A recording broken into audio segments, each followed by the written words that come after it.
अगर आपका किसी सरकारी बैंक में खाता है तो यकीनन आपकी बैंक से शिकायत होगी, फिर चाहे वो बैंक के कामकाज को लेकर हो, वहां के कर्मचारियों के व्यवहार को लेकर, बैंक से मिलने वाली सुविधाओं को लेकर या फिर कुछ और।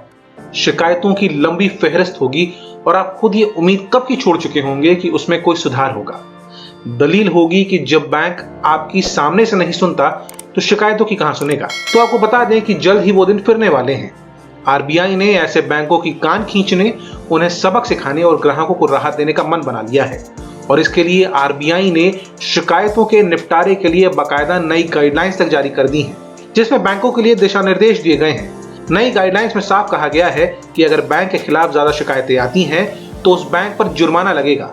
इतना ही नहीं, ज्यादा शिकायत वाले बैंकों से जुड़ी कंप्लेन के निपटारे के खर्च की भरपाई भी बैंक को ही करनी होगी। यानी बैंकों के खिलाफ शिकायत की सुनवाई के खर्च की वसूली भी बैंक से ही होगी, जो समान साइज के बैंकों की तुलना में ज्यादा शिकायतों पर लागू होगा। और बैंकिंग ओम्बुड्समैन यानी बैंकिंग लोकपाल के पास आई शिकायतों की संख्या के आधार को बनाया जाएगा। जो मामले सुनवाई के लायक होंगे, सिर्फ उन्हीं मामलों के लिए खर्च की वसूली होगी। बैंकों को टॉप 5 शिकायतें किस सर्विस से जुड़ी हैं, इसका भी ब्यौरा देना होगा। बैंकों के खिलाफ शिकायतें बढ़ने पर शिकायतों के निपटारे की समीक्षा भी होगी। गाइडलाइंस में बैंकों के कस्टमर सर्विस कमेटी के कामकाज की भी समीक्षा की बात कही गई है। आरबीआई ये भी देखेगा कि शिकायतों पर बैंक कितने गंभीर हैं। समीक्षा के बाद बैंकों को आरबीआई एक एक्शन प्लान बनाकर देगा, जिसे बैंकों को तय समय सीमा में लागू करना होगा। और अगर एक्शन प्लान लागू वक्त में नहीं हो पाता है तो बैंकों के ऊपर रेगुलेटरी एक्शन होगा। यह जानने के बाद कि आरबीआई की नई गाइडलाइंस क्या कहती है, क्या आप ये नहीं जानना चाहेंगे कि इन बैंकों के ग्राहकों को किन चीजों से सबसे ज्यादा परेशानी होती है और आरबीआई की ये नई गाइडलाइंस किन किन मामलों में शिकायतों पर लागू होगी। आरबीआई के आंकड़े बताते हैं कि करीब 22% ग्राहकों की शिकायतें एटीएम या डेबिट कार्ड से जुड़ी होती हैं। इसके बाद करीब 13.5% कंप्लेन मोबाइल या इलेक्ट्रॉनिक बैंकिंग से जुड़ी होती हैं। 12% शिकायतें फेयर प्रैक्टिस कोड का पालन ना करने पर की जाती हैं। 9% शिकायतों में क्रेडिट कार्ड का जिक्र होता है और 8% शिकायतें वादा खिलाफी की होती हैं। आपके हक की तमाम बातें जानने के बाद अब जरा ये भी जान लेते हैं कि आरबीआई की ये नई गाइडलाइंस किन किन चीजों पर लागू होती हैं। तो अगर आपकी डेबिट कार्ड, क्रेडिट कार्ड से जुड़ी शिकायतें हैं तो ये नई गाइडलाइंस उन पर लागू होगी। मोबाइल या इंटरनेट बैंकिंग से जुड़ी शिकायतें हैं तो भी इसी दायरे में आएंगी। बैंक में खाता खोलना हो या उसे बंद करने में परेशानी हो रही हो तो भी शिकायत सुनी जाएगी। अगर बैंक का कोई कर्मचारी मिस सेलिंग या पैरा बैंकिंग करने की कोशिश करता है तो भी शिकायत यहां पर दर्ज की जाएगी। बैंक के रिकवरी एजेंट या डायरेक्ट सेल्स एजेंट के गलत व्यवहार की शिकायत भी नई गाइडलाइंस के दायरे में आएगी। सीनियर सिटीजन की पेंशन संबंधी शिकायत भी इसी के दायरे में होगी।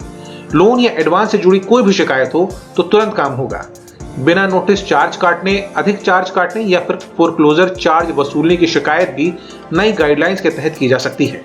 आपने अब तक ये तो जान लिया कि आपकी कौन कौन सी शिकायतें आरबीआई की नई गाइडलाइंस के तहत आएंगी। तो चलिए अब लगे हाथ ये भी जान लेते हैं कि अगर आपको बैंक या उसकी किसी सेवा से शिकायत या परेशानी होती है तो आप आरबीआई में उसकी शिकायत कैसे कर सकते हैं। यानी आप आरबीआई को ये कैसे कह सकते हैं कि बैंक आपकी नहीं सुन रहा। तो आपको बता दें कि आप अपनी शिकायत आरबीआई के सीएमएस यानी कंप्लेंट मैनेजमेंट सिस्टम के जरिए दर्ज करवा सकते हैं। कंप्लेंट मैनेजमेंट सिस्टम के लिए आपको सबसे पहले आरबीआई की वेबसाइट पर जाना होगा, या फिर आप चाहें तो सीधे http://rbi.org.in/scripts/complaint.aspx पर भी सीधे जा सकते हैं। अगर आप इंटरनेट चलाना नहीं जानते हैं तो आप बैंकिंग लोकपाल से शिकायत डाक के जरिए भी कर सकते हैं। आरबीआई की नई गाइडलाइंस के अगर ये कहा जाए कि देर आए लेकिन दुरुस्त आए तो गलत नहीं होना चाहिए।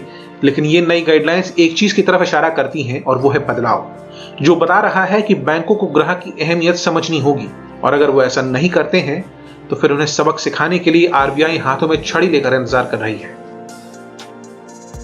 उम्मीद है कि हमारी दी ये जानकारी आपको पसंद आएगी और काम की लगी होगी। अगर ऐसा है तो तुरंत इस वीडियो को लाइक और शेयर कर दीजिए ताकि ये जानकारी दूसरों को भी काम आ सके। और अगर आप इस तरह की वीडियो आगे भी देखना चाहते हैं तो इस चैनल को सब्सक्राइब कर दीजिए। अगर आप ये वीडियो फेसबुक पर देख रहे हैं तो हमारे पेज को लाइक कर दीजिए। आप अपनी राय या सवाल हमें नीचे कमेंट सेक्शन में भी बता सकते हैं। आप चाहें तो आप अपने सवाल हमें ईमेल के जरिए भी भेज सकते हैं। हमारी ईमेल आईडी है contactkhabarapki@gmail.com। तब तक खुद भी सुरक्षित रहिए और दूसरों को भी सुरक्षित रखिए। धन्यवाद।